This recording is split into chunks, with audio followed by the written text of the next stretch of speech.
My name is MacLeod, and I am the Bundu Basher.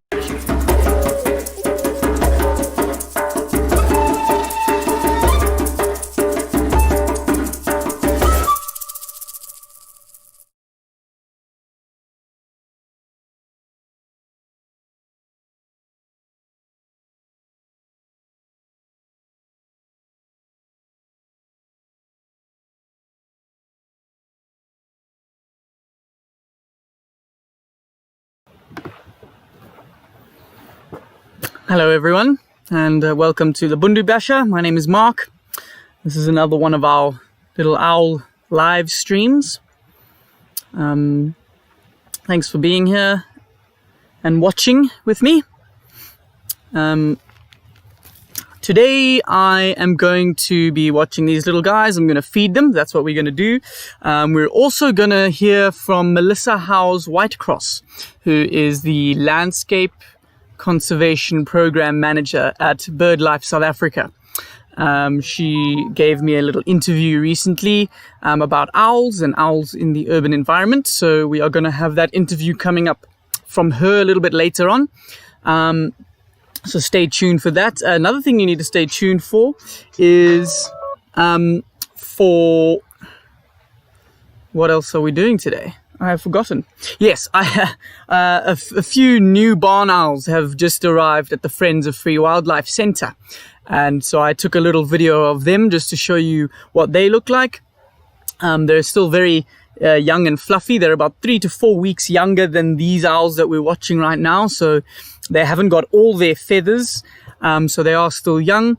And those are the owls that we are planning to start streaming from next week or the week after, or 3 weeks from now. These owls that we're watching right now are now able to roam freely, and they do. They have been in and out of this box over the past night or two, which is great. It's great that they are able now to start kind of living life on their own and actually going out to hunt and possibly to breed with other owls. But it's also great news that they actually are coming back to this box. And they are staying here generally during the day, which is great. It means we can carry on live streaming with them. So that's cool. It also does mean they could disappear forever at any point. They may just decide to fly away and never come back. And that's also fine. That means they're moving on to live a life somewhere else. And so that will be good news for the owls. And then if that does happen, obviously the streams will stop, and we will probably or hopefully move on to streaming the other owls that have just arrived at Friends of Free Wildlife. We are hoping to set them up in a new box in the next few weeks. So that is coming up on the horizon. So again, today we have an interview with Melissa Howes Whitecross from BirdLife South Africa. I'm going to feed these guys so we can hopefully see them feeding. And then we've got a little video to show you of the owls that are now at Friends of Free Wildlife. If this is your first time watching this stream, I am doing this in association with Friends of Free Wildlife. They are a public-funded volunteer organization, and they rely on public funding, as I said, to keep going. They do a very good job in rescuing, rehabilitating, and releasing urban wildlife in Gauteng, and I think it's a very important job that they're doing, and a very good job that they're doing. So they require a lot of donations to keep going. So if you do feel the need to donate, that would be great. Anything would be appreciated. I have put the link in the description of this video, so you can donate if you'd like. They also look for volunteers to go and feed animals at the center and help out at the center. So please keep an eye out for that at their website, which is also in the description of the video, and their Facebook page and their Instagram. While I'm on that, you can also find the Bundu Basher Facebook page, Instagram, all in the description below the video. And please subscribe to this channel. I'd really appreciate it if you did that. I'm looking for more subscribers, more watch time, and the more the merrier. So please subscribe. There's a little notifications bell. It's a little bell-shaped icon next to the subscribe button. If you click that, then you will get all the new Bundu Basher videos as they come out fresh. So please do also do that to keep up to date with any videos that I'm coming up with. I am planning on shooting some episodes of the Bundu Basher that aren't live streams, possibly little documentaries. That is in the pipeline, so also please do stay tuned to the Bundu Basher for those things to come out in the next few weeks and months. Otherwise, in the meantime, let's just watch these little guys. Just leave them on in the background, whatever you're doing this Saturday afternoon, whether you're cooking or you're working. It's always nice to just have these little guys fiddling around in the background for you to keep checking in on while you do whatever you do. Yeah, thanks for being here. There's generally about 5 people who stick around for the full hour, which is great. Oh wow, look at that. Very beautiful wingspan there of that one owl. Yeah, please do stick around, and thank you for being here, and enjoy.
Alright, well, very little action happening up there. Of course, they are nocturnal birds, so they aren't particularly interested in doing much right now other than sleep and, well, stand on one leg, which kind of saves the other leg from strain.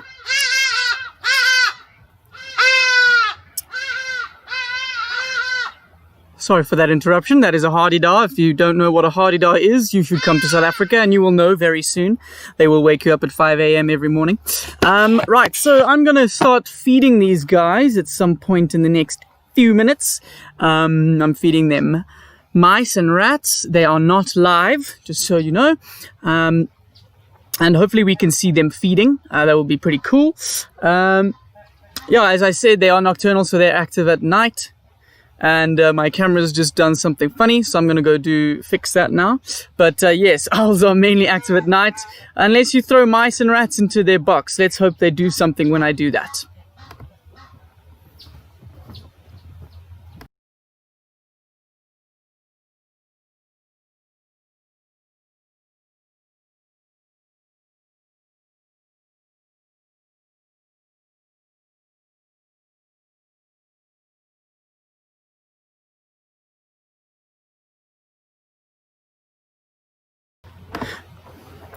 Momentary owl disappearance, but we're back now. Cool, so I'm gonna go and feed them. They will try and attack me, possibly, which is a good sign. It means they are not habituated to humans properly. So that is a very good sign. We want to see them try and attack me. Hopefully they don't succeed. But it means, yeah, they'll avoid humans when they go out into the real world, and that's a very good thing. We want them to be as wild as possible. And the more they try and attack me, the better it is. As I've said, these guys are free-roaming owls now. They are allowed to leave whenever they wish. And so we are very lucky that they actually decided to come back. I'm assuming it's because they know they could get fed here. So they're coming back. But they will eventually start moving off, disappearing into the world to hunt for themselves, to breed. And when that does happen, of course, these streams will stop. But we're hoping to get some other owls in to stream those little guys. Cool, I am going to feed them. They will start hissing as usual, hissing and clicking. They'll spread their wings and possibly try and nip me with their beak or attack me with their claws, their talons. And yeah, let's see what they do. I'm going to head up there and feed them now.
Right, so there you have it.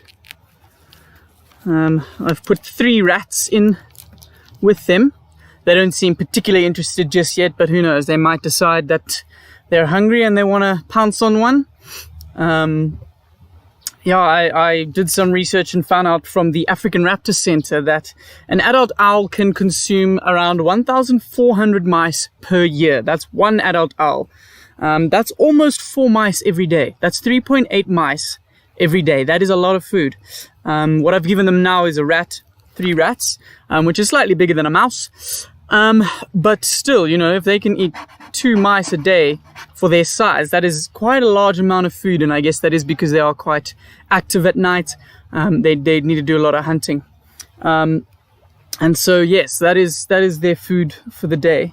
Yeah, we're going to hear from Melissa Howes Whitecross a little bit later about why owls are so important in our environment, in our urban environment, and our greater environment as well.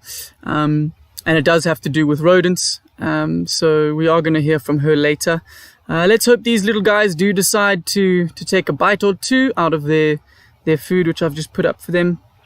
And yeah, please carry on watching and enjoy.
Here we go.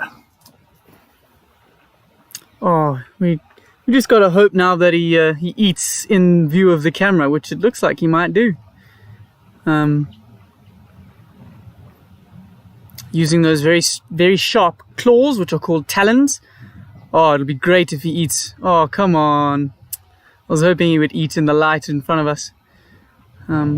I've mentioned before that the owl box is designed specifically to keep that opening very small. And that is because when they are young, they are in danger of being attacked by bigger birds of prey, crows, other owls, raptors. And so when an owl box is built like this, it is imperative to keep that opening small so that big birds can't necessarily fit in and attack these little guys when they're young. Of course, that does mean when we live stream, we don't necessarily see everything that goes on inside. So right now we're not necessarily seeing this guy feeding, which is a little bit sad. But again, this is about them being rehabilitated and released into the wild. It's not about us trying to see them. So yeah, we're glad that we can have a box like this, and that these guys can be kept safe. And it is really a privilege to be able to see them up close, to see wild birds up close like this, and be involved in their lives in some way. So it's just great to watch them, and let's hope that guy feeds for us in the frame.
So you can see this guy is struggling a little bit to tear into that rat, and that is because his beak is not as strong and powerful as other raptors. That goes for all owls. Their beaks are not as good at tearing flesh. But he'll get there eventually and be able to tear that flesh open, as he's about to now. Their beaks are actually more redundant than other raptors. They're not particularly useful, except for tearing off relatively large chunks, as he is trying to do now, and then swallowing those chunks whole. You will find... Oh, come on, pull hard, brother. No such luck. But you'll find that the bigger owls, when they do catch smaller prey that is small enough for them, they will swallow that prey whole, if that is possible. Otherwise, like you're seeing now, they tear off big chunks to swallow. If you are hearing information over and over again, please bear with me. It is just in case there are new people hopping onto the stream who've never been here before. It is nice for them to hear information about owls. So you may hear the same thing over and over again, like that piece of information I just gave. But that is just for any new people who might be joining.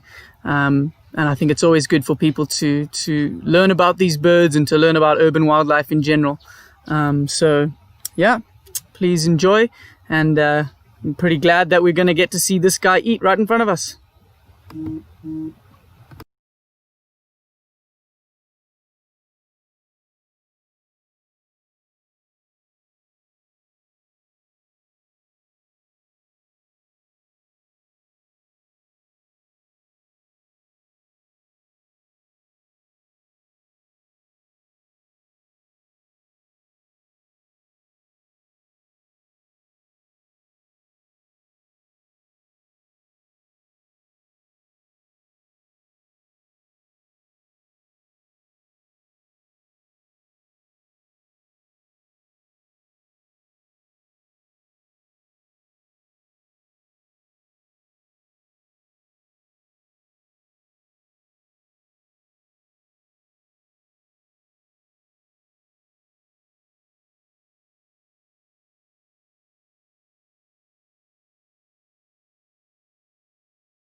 And there you have it. Finally, he's managed to tear open that rat after all that fighting. And it really does show you how patient they have to be with those beaks. But let's watch him eat. we'll hear a little bit in a little while from Melissa Howes Whitecross again, about about these owls and how important they are in the world that we live in, especially in these areas, these urban areas where they nest predominantly in man-made structures, or in the cavities of trees. But the fact that they are often in man-made structures means they do come into human contact quite often. They get hit by cars, they get poisoned, they fly into power lines, they get attacked by dogs and cats. So it is great that we get to watch these guys who've been rescued and rehabilitated and now are free to roam outside of their box. One of the things about owls that especially barn owls, that you often hear in Joburg is their signature screech. So these birds don't actually hoot. It is a common misconception about barn owls that generally people think owls just hoot, but in fact this owl screeches. It's a very harsh kind of screech that is very distinctive about this owl. So they do not hoot like in the movies, but these owls don't. This particular species, barn owls, they don't hoot at all. They have a very harsh screech sound that they make, and it's very distinct when you hear it at night, to know that it is a barn owl and not something else. 10 minutes and we'll be watching the interview with Melissa Howes Whitecross.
Look at that.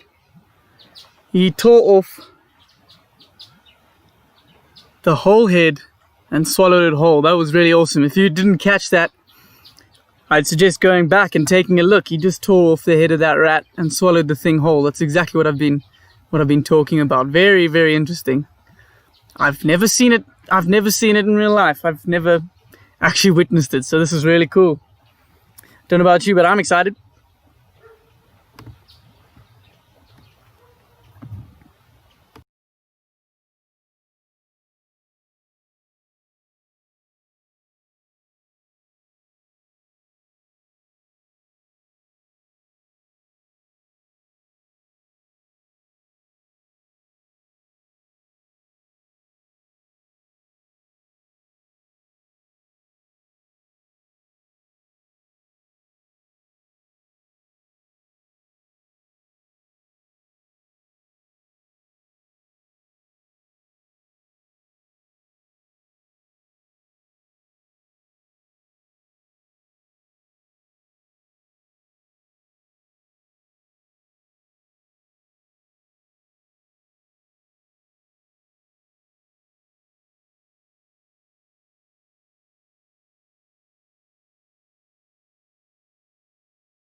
Right, well, it looks like a lot of the action has stopped for the time being. After this owl tore the head off of that rat in quite a graphic fashion. If you missed that, I suggest you go back a couple of minutes, about 5 or 10 minutes, and look at this rat tearing off the head of this rat. Look at this owl tearing off the head of that rat and swallowing it whole. Bones and fur and everything. Otherwise, we are now going to hear from Melissa Howe's White Cross, as I've been mentioning very often, repetitively throughout the stream. Again, she is the Landscape Conservation Program Manager from BirdLife South Africa, and a friend of mine from a couple of years ago that I used to play hockey with. And so she is going to answer some questions about owls that I'm going to show you now. It's a very short interview, 2 or 3 minutes, but a very good one, and I'm glad she was able to join us. So please enjoy the interview.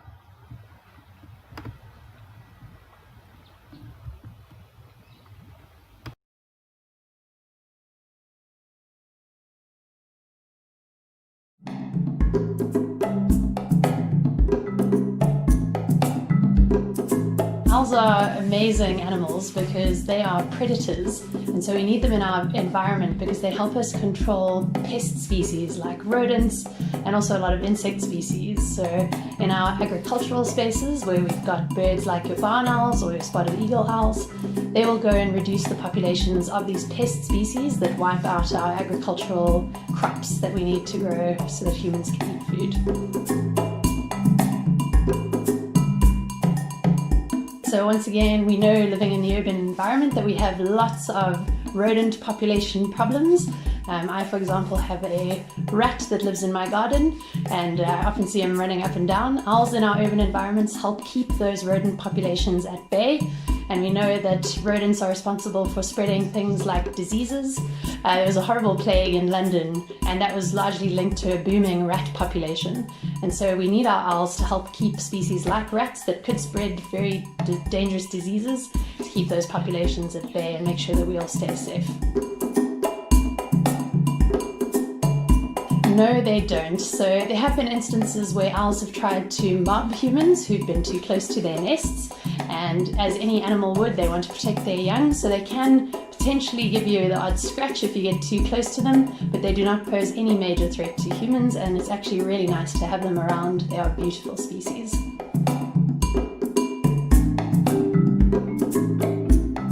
Owls are protected under our legislation in South Africa, where you are not allowed to keep wild animals that are indigenous to South Africa as pets, and owls do fall within that. So sorry for our Harry Potter fans, we don't encourage people to keep owls as pets.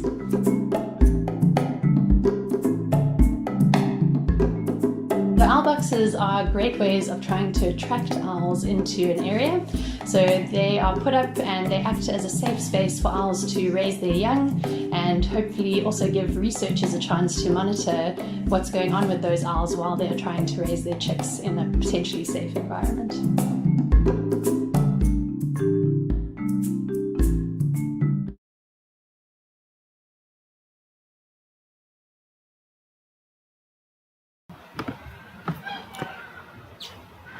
And so there you have it. Thank you, Melissa, for that interview. It was really great, short and sweet. But I thought it was very interesting to hear about owls and the way that they control rodent populations, and especially in a time like the world is in at the moment, with COVID-19 being a global pandemic, and it being a disease that spread from animals to humans. And just hearing about how important owls are in actually controlling disease, because they're killing rodents, and rodents are a big spreader of disease. So very interesting to hear about that, and the fact that these owls are very important. They need to be protected because, as you've heard, they do stop and slow these kinds of pandemics. So very cool to hear about that. And very cool to hear that what Friends of Free Wildlife and others are doing with these birds is actually very important work. Again, they need your support, so if you can donate, there is a link in the description below. I'm going to show you a video a little bit later of the new set of barn owls that arrived at Friends of Free Wildlife. That'll be coming up in about 25 minutes, so please do stay tuned. Otherwise, just enjoy watching this little guy having a good snooze in the afternoon on a Saturday.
Right, so I thought now would be a good time to show you this video of these new barn owls that were rescued in Vereniging.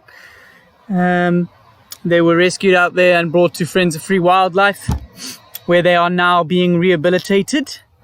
And they are still too young to be out on their own, so they need this help. It's not like Friends of Free Wildlife are just keeping them there for fun.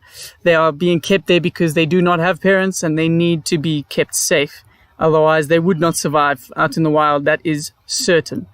So this is what they look like. You'll see at one moment in the video, one of the owls gets a fright for some reason from, I don't know what, from one of the owls sitting next to it. So it gets a big fright and kind of jumps back.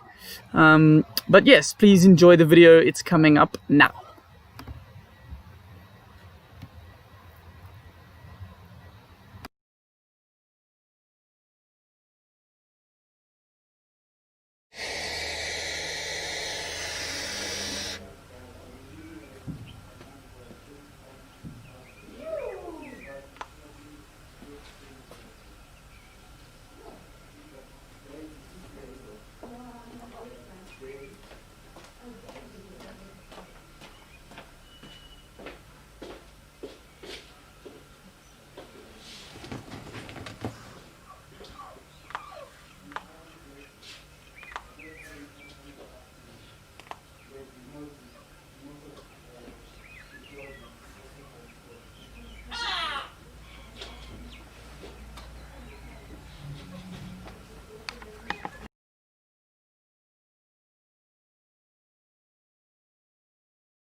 So as you can see, they're still a lot fluffier than these owls, so their feathers are still developing properly. They're about 3 or 4 weeks younger than these owls that we're watching now.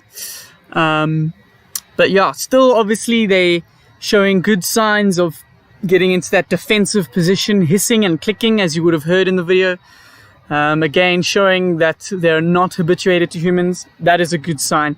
We are hoping to, well, Friends of Free Wildlife are hoping to release these owls within the next 2 weeks or so, and I am planning on filming that process and putting out a Bundu Basher episode on that, so do stay tuned for that. But I thought it would be nice to just to see what those owls look like. And you know, as I've mentioned before, barn owls are one of the most widespread birds on the planet.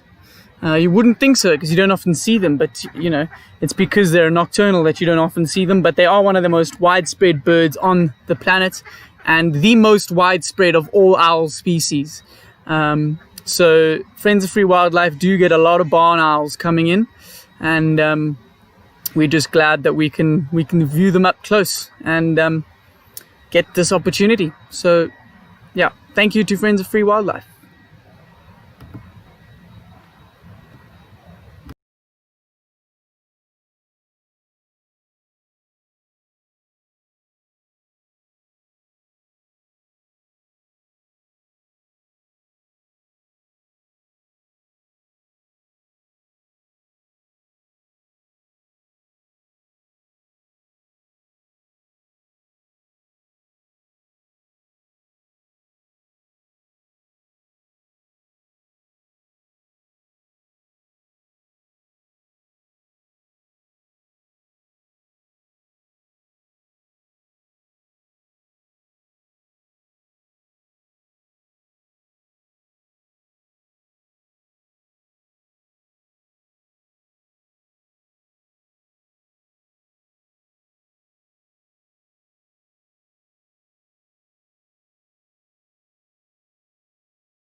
If you're just joining, please do subscribe to the Bundu Basher, so you can stay up to date. Also, click that little notifications bell next to the subscribe button so that you get updates when I post any new videos. I'm planning on doing some documentaries and other little films soon.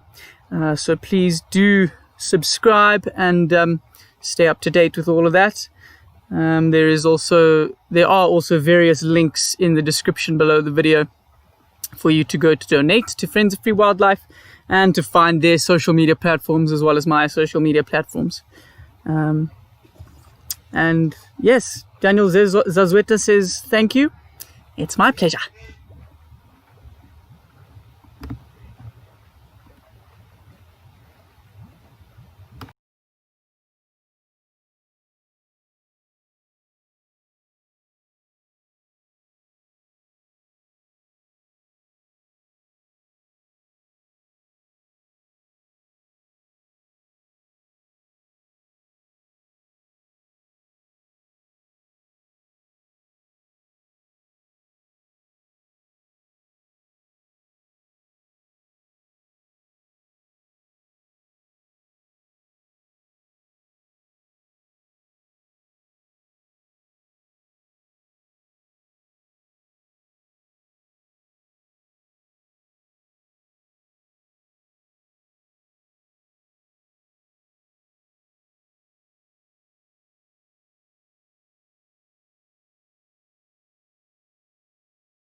Look at that. That's awesome to see. Every time a bug or a fly comes into their box, they show how incredibly movable that neck is and how they can turn their head the way they do.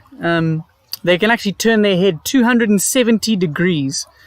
So they can see a lot of stuff, around them, which is really cool. But it's really interesting to see when a bug or something flies into their box and they try to get a better look at it and their head goes almost completely upside down.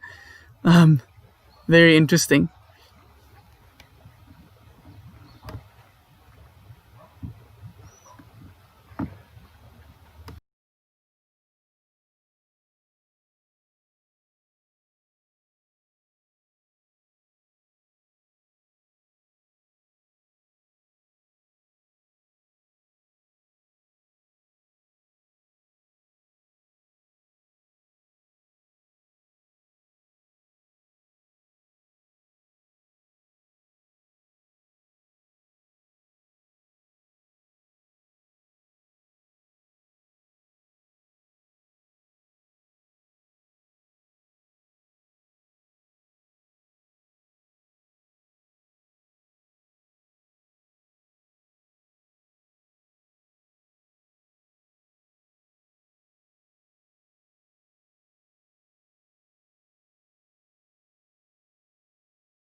Right,